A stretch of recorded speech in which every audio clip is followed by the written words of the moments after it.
Welcome, everybody. Thank you for joining us for this fireside chat to mark Pride at the Royal Institute of Chartered Surveyors 2021. I've brought you together to highlight how LGBTQ+ networks have been instrumental in improving inclusion and providing opportunities for people to join together, build greater awareness and celebrate achievements. There will be a chance to contrast the experiences in the UK and in the USA. So first, I think it would be useful for everybody to introduce themselves. So just starting with Paul, would you like to introduce yourself, please? Sure. Well, thanks so much, Tara. Hello, my name is Paul Pendergast, and I'm the president of buildout California, which is the world's first industry association dedicated to the sustainable development of LGBTQ and allied businesses in construction, architecture, engineering, real estate development, and related industries. I am Sandra Escalante, secretary and founder of buildout California. Hi, I'm Kelly Canterford. I'm a board member of Freehold. Hello, I'm David Mann. I'm co-founder and co-chair of Freehold, an LGBTQ support and networking group for real estate professionals in the UK. Excellent. Thank you for everybody's introductions. So I think the first question I'd like to ask, and perhaps starting with Paul, so how did your network, buildout California, get started? Well, I always kind of say that buildout California is a 25-year overnight success. And the reason why I say that is because many of our founders and many of our stakeholders have been operating as LGBT-owned and certified businesses for many, many years.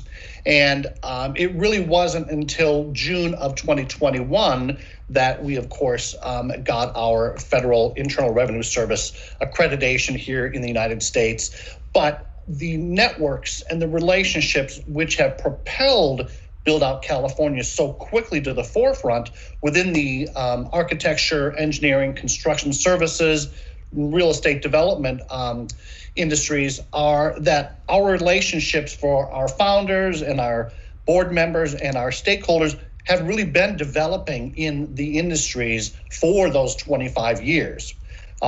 California, obviously, with San Francisco founding the Golden Gate Business Association in 1974, that was the world's first LGBT chamber. But it really took until 2020 for the built community to kind of step forward and say, hey, we are here. We actually have a lot of solutions and products and services to provide the A&E and construction community. And we knew that we needed to step forward. We needed to organize, and we really needed to communicate and amplify our message that we really have something to offer. So on the external public-facing side, we've had just phenomenal success in establishing those relationships, which are so key. We're thrilled to be working with RICS. We're thrilled to be working with the Association of General Contractors here in California and throughout the United States. So I would really say that what has propelled us so quickly to the forefront of this industry and making waves, good waves, has really been a collective effort, and just really honored to be here. Sandra, did I kind of hit some of those high points enough? Pretty much, Paul. You pretty much have covered everything there. Okay, great. That's great. And David, so how did your Freehold network get started? I think it's probably best to describe it as a happy accident, really. 10 years ago, anyone in the property or construction industry who was LGBT, I think, was pretty much in the closet, and probably we felt that the industry was institutionally homophobic, and had we come out, I think we would have thought it would be career limiting. So in that kind of backdrop of feeling slightly, being closeted, I had lunch with Salim Fazul, a property lawyer at Taylor Wessing, lawyer surveyor, talking about interesting things like dilapidations and latest case law, probably. That was on the Wednesday, about 10 years ago. And then on the Friday, I was having a beer with my partner in a gay bar in Clapham. and Salim walked past hand in hand with his male partner, and I almost disappeared under well, I didn't know whether to disappear under the table or run up and embrace him. Really, it was that much of a shock. And we got talking and kind of said, "Isn't this ridiculous that we're both gay? There's no reason why. There was no forum for us to meet, network, come out. Why don't we do something about this?" And that was kind of very much the catalyst. We got the support of our respective companies. I said to my boss, David Tuffin, who was an ex-RICS president, I said, "I'm thinking about starting this network. I'm not sure whether I'll be struck off by the RICS." That was kind of how diving into the unknown, it felt like. He said, if you feel passionate about it, we'll support you. Some of the old guard might not like it, but it's time for a change, which I think was great inspiration for me, really. And we started talking to a lot of the key employers, and most of them either said, "We don't have any gay employees," or "We're completely diverse, and we don't need to have specialist networks." So we arranged our first meeting largely through word of mouth, and we had to keep on increasing the size of the room that we booked because of the number of people who suddenly started to come out of the woodwork, as it were. And the more and more we engaged with people like the RICS and the key employers, it really got a huge amount of traction, particularly initially with the lawyers, and then Clutton's, bless them, were the first surveying practice to host a freehold event, I think because they didn't know what a gay surveyor looked like, and then we all turned up and it was the people that they were doing business with anyway, which was and including a couple of their partners, and then that competitiveness among surveyors kicked in, and people were biting our hand off to support and host freehold events, and very quickly we believe me, no one was more surprised than we were how well we were received, and it was kind of life-changing, really. And Kelly was really instrumental. Kelly at JLL at the time. Kelly, do you want to say a little bit about your background setting up an internal network? I think that point that you make about there wasn't many people out in the industry. I used to go to the early freehold events and look down the name tags and see that there was somebody from King Sturgis, it was when I first was, and then there was a merger, and then looking down and seeing other people, and I was thinking, well, who are they? and then are they really? Do they really exist? I thought I was the only one, but that was it. While there wasn't necessarily an overt homophobia within the industry, people certainly didn't feel comfortable being out.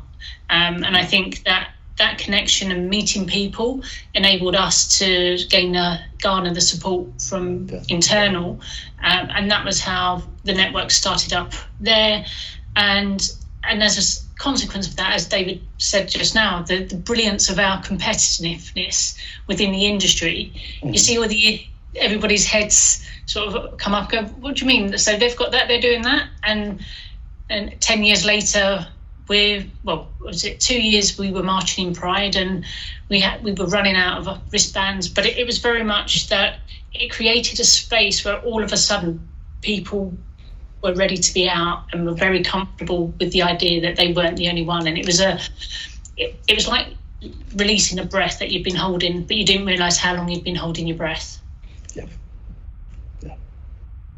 That's great, thank you. And it sounds like, despite the geographic distance and the political difference, actually both networks faced some of those similar challenges, and that you both really were revolutionary in changing the face of the industry and inclusion and diversity. And so, Paul, I'd be interested to know what other challenges you faced in setting up buildout.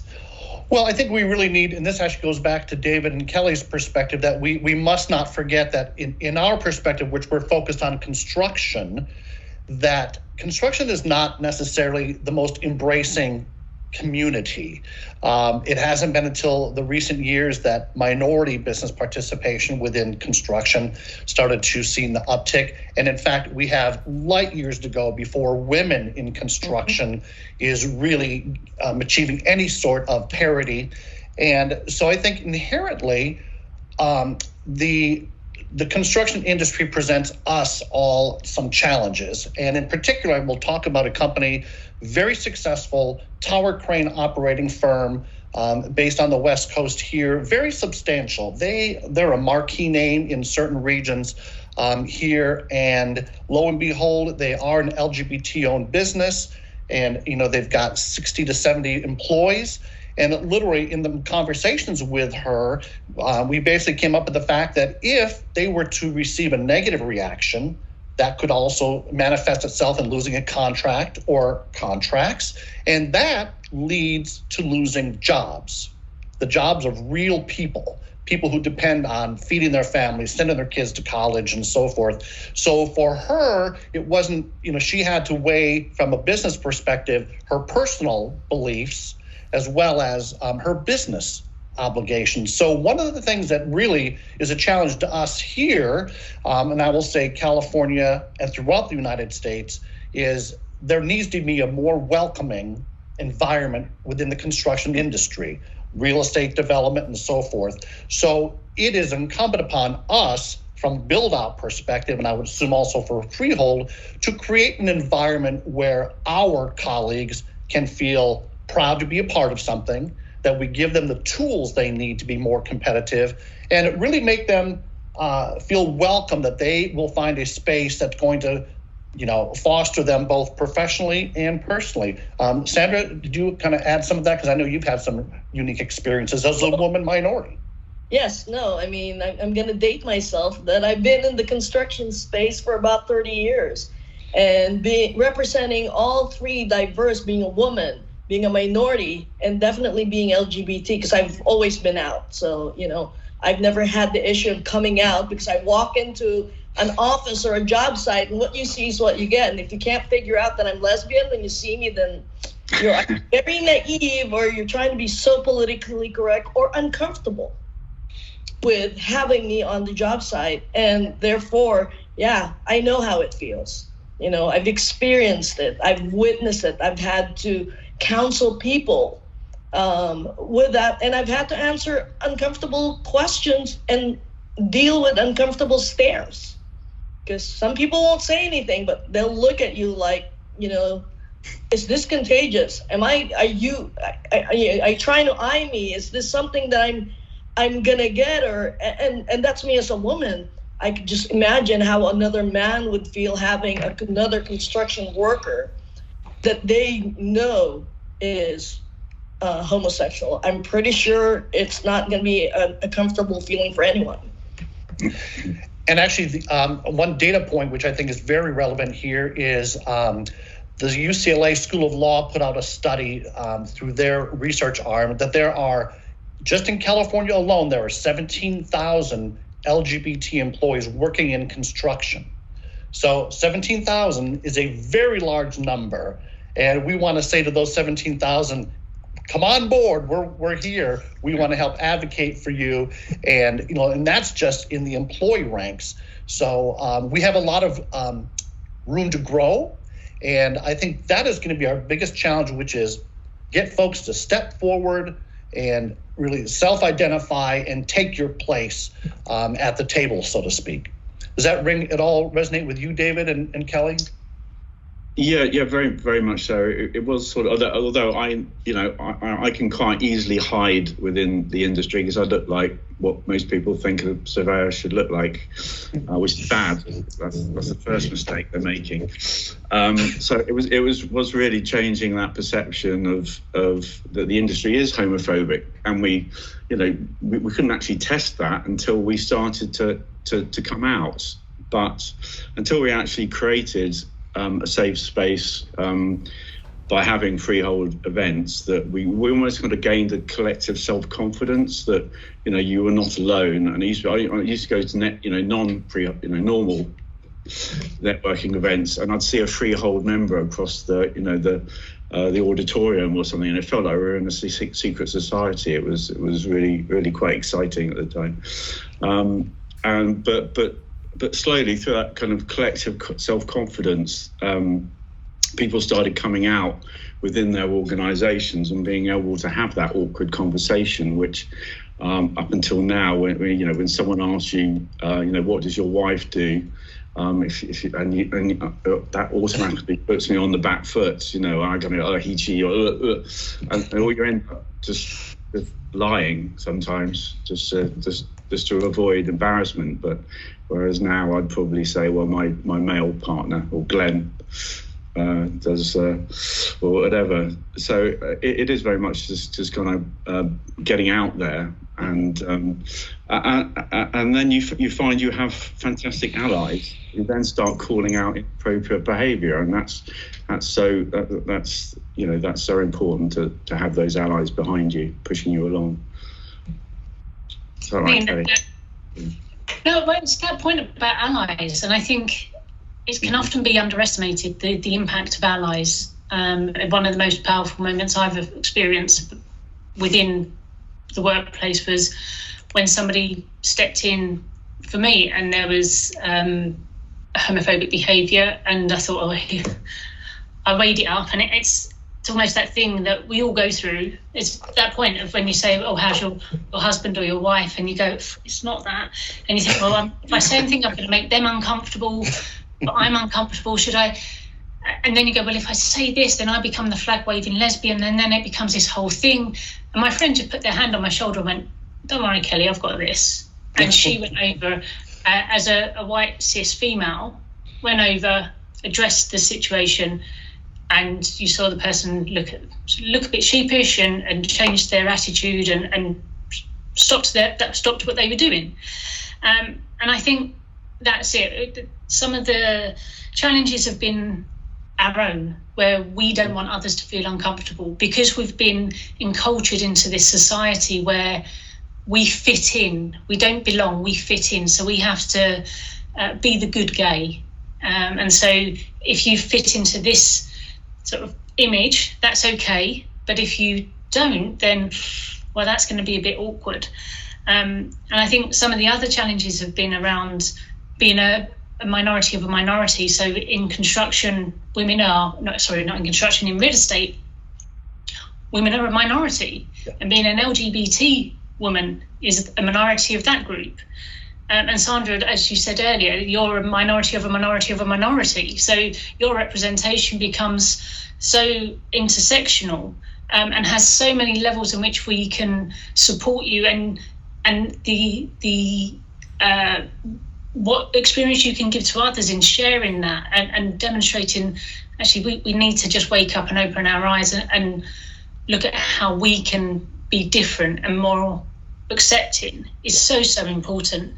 But I think as well within that is the sexism, and it's hilarious, and it's the point that I've been out with people on events, and end of the night things get a bit more loose and people start flirting, and then they look at me and they're like, how does this work? Because I can't flirt with you, but I can't make that joke with you. And you can just see their minds just being like, how? So, I mean, it's challenges that we have to, as an LGBT plus community, need to just recognise that our discomfort is their discomfort and they're other people's ignorance. And often it's not purposeful, and it's just us putting into being kind with what we're saying, and that's what creates the change, the kindness. Yeah, thank you. And I'd like to think we're at a point now where awareness is continuing to be raised, certainly in networks by yourselves, where we should all be in a position where we can call out behaviour where we see it if it feels inappropriate. I think saying that perhaps you don't know, you don't understand, or you don't have the information available on the internet, it isn't really something that people can say anymore. I think we do need to be calling out that kind of behaviour, and also taking responsibility for educating ourselves on creating that inclusive environment. So what do you, Paul, see as the greatest outcome that your network has achieved? Well, California is unique, and we are the world's 5th largest economy. So if we're talking business, purely business, I think part of what is driving our agenda in regards to our outcomes and outputs is the fact that we do have here in California and the United States corporations who actively want to work with our firms, and more we have public utilities. We were lucky to pass some legislation about 5 years ago, which was Assembly Bill 1678, which opened up the procurement pipelines for LGBT business with California-based utilities. And what we've seen from that is each year they measure their utilization and bring on LGBT businesses, and the numbers, quite frankly, have a long way to go. And we know that's a two-way street. We need to bring forward more qualified LGBT businesses to match those opportunities, but then also the utilities and the large corporations need to continue driving down the message to their frontline workers that diversity, equity, and inclusion is always better for business. So we've got the marketplace, which is driving efforts, and then we've also got public agencies like Caltrans here in California, which is the Department of Transportation. And then, of course, now we have the blessing of having the Secretary of Department of Transportation, Pete Buttigieg, in a place of real power. And basically he and his representation as both an elected official and politician, and now director of a very, very large budget, that people's eyes are opening. So again, it's changing those hearts, the minds, and then getting those talents in there, because we can't just be the best LGBTQ construction group. We need to be the best group for construction that we can. So yes, we will always have our identity, and we are always going to have great events, but let's be honest that we need to be thought leaders and pushing the industry forward as a thought leader on key information like, whatever the delivery services are, being more efficient, better ways to spend money on public infrastructure and vertical development. So Sandra, do you have, because you work in the trenches directly with those contractors, does this resonate with you and make sense? Oh yes, no, it does. And having an industry where it's not just our build out doesn't require you to only be an LGBT individual or own business in order to participate. Our allies are fantastic. And so it provides a very inclusive space for everyone to participate. And just maybe you're apprehensive. You're a straight individual who's apprehensive about working with fellow LGBT people in the construction space. Maybe that's a place for you to sort of just delve into it and dip your toe, so to speak, into the water and go, how is this going to feel? And that when you do that, no one's going to judge you. No one's going to think oddly of you. If you like it, then maybe it's a way for you to really be open about how you feel. I've always stood on the ground of not forcing myself, whether me being a woman, a minority, an LGBT individual, or even a small business, onto a certain person or individual or group, if they're feeling very uncomfortable about it. And I think that's important. We represent organizations that need to send out a message that, hey, we'll take you on. You can be a three-fingered person, and we're going to accept you wholeheartedly for who you are, for as long as you are within our space and you're willing to participate and you're willing to just be a part of it. That's the most important thing for me. So perhaps the greatest outcomes that have been achieved are, yet to come, although you've already made great strides. Of course, there's still so much, more that can continue to be achieved. And what about you, David, Freehold? What would you say are the greatest outcomes that your network has achieved so far? I think, if I can give one, I remember in the very early days of Freehold being contacted by a student on LinkedIn, and he was just about to start applying for jobs, and he said, should I put the fact that I was the president of the LGBT group at the university on my CV? And I actually said, no, I don't think you should, because I think you're very likely to have your CV end up in the bin as a result of that. Whereas now, I would say, yes, absolutely, please do, because the industry has woken up that, to embrace diversity and the skills and the different way our brains are wired, whatever it is. I'm not a psychologist, I'm just a building surveyor, but having a diverse board, it is a better board. It's a more harder working, more friendly, more moral, more profitable board. So it's been nice that I think we've been a catalyst for that. Not only us, but a lot of the other diversity networks as well within the industry. And now we're working together a lot more with some of the the gender equality groups and the BAME groups, and we all realise that we all have the same common goals, and whilst we might have different key issues to deal with, we can all work together to help the industry.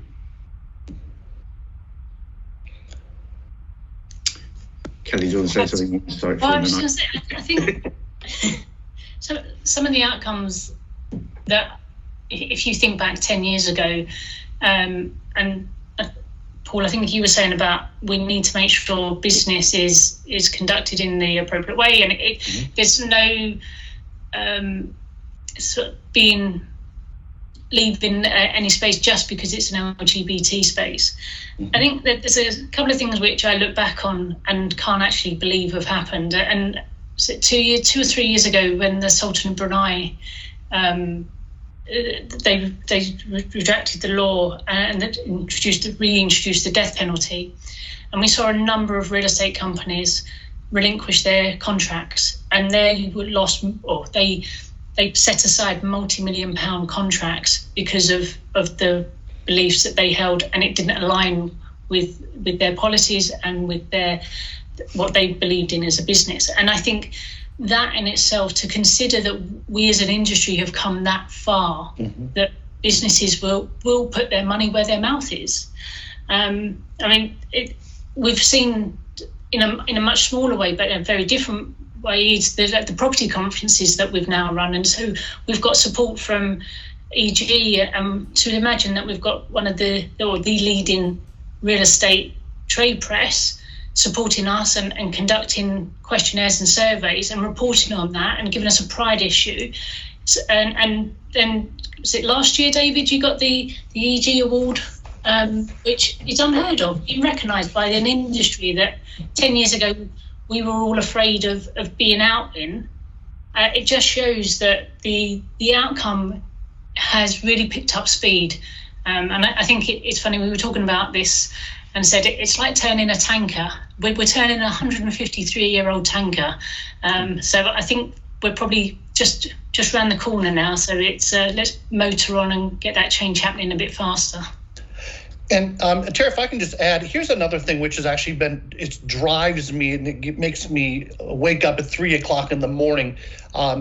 We as an LGBTQ community have been really fantastic and organized in the major urban centers, obviously.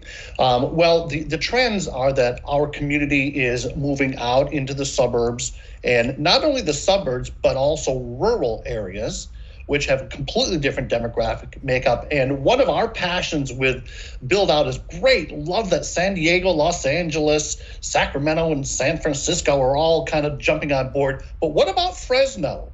What about Bakersfield? Those places that are really, potentially really not friendly to all of our community. So when we think about, upcoming outcomes, it would make me so proud and so happy to say we have made a space whereby our LGBT brothers and sisters in A&E and construction, real estate development, that they can actually step forward in these rural and less urban environments that aren't quite so friendly, because that is a true test of willpower and courage.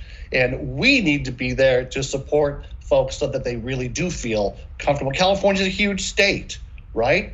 And, we kind of forget we live in a bubble to a degree in our major urban environments, but so much of the really cool things in our community are happening in the suburbs and in the rural areas. So it's very empowering to me. I love it. And if I may interject, one of the positives of COVID is allowing us to do virtual meetings and conferences. I mean, look at us. Yeah. We're doing this where you're in London, we're in California, and you're in Europe. It's happening.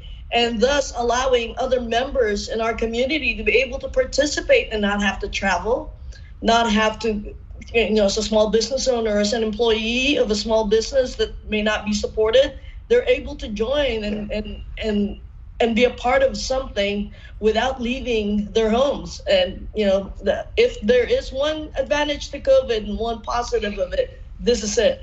Yeah. That's great, thank you. And if I could continue with you, Sandra, I'd really be interested to hear what your hopes are for the future. Well, as I've mentioned earlier, I serve on multiple California agencies and their business advisory councils. And, I'm often asked, one, as a small business owner in the space that I'm in, it's already a job at least requiring me to work 10 hours a day, literally almost 7 days a week. But I'm often asked, why? Why do you do this? Why do you volunteer your time serving on all of these agencies? And truthfully, I do it so that the future entrepreneurs of our nation, of the world, really has a space where they don't have to break the same glass ceilings, the concrete ceilings, the steel walls that I've had to. It's my way of paying back and paying forward for the community. Most of these agencies where I serve, I don't have a contract, so it's not a personal serving agenda that I'm a part of it, which makes me more effective because I can openly say and participate based on what I feel needs to be heard and needs to be said without being afraid that, if I say the wrong thing, I might lose my contract. I never have that worry. And it makes me passionate. And that's why I also do a lot of panel interviews, although I'm terrified. Public speaking is not my strength. But Paul has helped me so much with this. And as everybody says, oh yeah, you just say that. But the moment I get started, the moment I feel the passion, the moment I internalize on what I'm doing this for, I want other kids that, I knew when I was literally 5 years old that I was gay. That, something's different. Why do I like other girls and why do I want to play with guns and cars and not dolls? And please do not put me in a dress because I will start just crying and having a temper tantrum. So I want other people, other young kids to know, hey, she's a woman, she's a minority, she's gay, she's successful. And she is in a white male-dominated space, to say the least. Construction, being a minority, being a supplier, being a single independent, supplier alone is a major diverse, minority situation to be in. But to be all of this, and that's why, Paul sends me a message to say, I need you to join me tomorrow. I'm here. I'm here so that there's a figure that everyone can look to and go, maybe it is possible. Yeah, and we're grateful to have you here. So thanks, Sandra. And Kelly, what would you say are your hopes for the future of Freehold and the industry more widely? Yeah, I think that's really a really important point, Sandra, to have role models, and that's what we missed out on. So I think the elevation of role models in the industry would be a brilliant thing to start with, and we're doing that. Just touching on that point of new people coming into the industry, we with Freehold, we have our mentoring scheme, and we want to see more people come through and utilise that. It was so important for me, speaking to the brilliant board when it first started, to create that change. So I think having that to help propel the change and speed up our change, but also recognising that let's bring that intersectional field closer. So we are working across all of the groups. So we've got one voice and we can be stronger. We've got a different voice. No way have we got the same issues. But what we do know is that if we're addressing this together and we're supporting each other, we can create more change. And actually, let me just dovetail on both of those comments, Tara. One of the things that we feel so important at Build Out is we've actually launched a pilot program with Cal State Poly, which is based in San Luis Obispo, the central part of the state.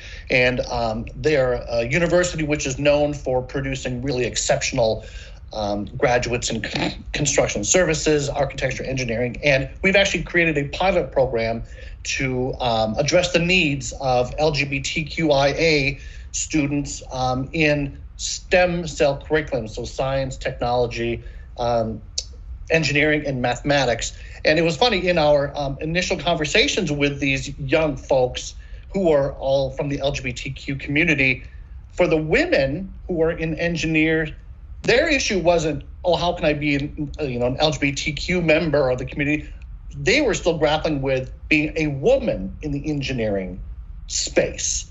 So we have some work to do, and that's actually what this is what kind of motivates us and probably gets all of us up early, is there really is a lot of work to do, because we think we've had gains, and we have, but this is deep. These are deep things, and our legacy for all of us on this, and RICS included, the legacy is that we make an environment and a world which really truly just celebrates that diversity from get-go to where we are in my career, which is probably in the last quarter of my career. So that legacy is so important. Yeah, I'd really encourage anyone to become a role model. When none of us were activists. We're all probably quite happy with the status quo. We weren't particularly angry. We just kind of suddenly realized it was time for a change, and we suddenly, I didn't particularly want to become the gayest surveyor in the country, but it just kind of happened. And I just say to anyone, don't just stand up, just speak with your own genuine voice, and you'll be absolutely amazed who will very often listen and follow you. And I feel like I've been blagging it for the last 10 years, but it's all gone very well.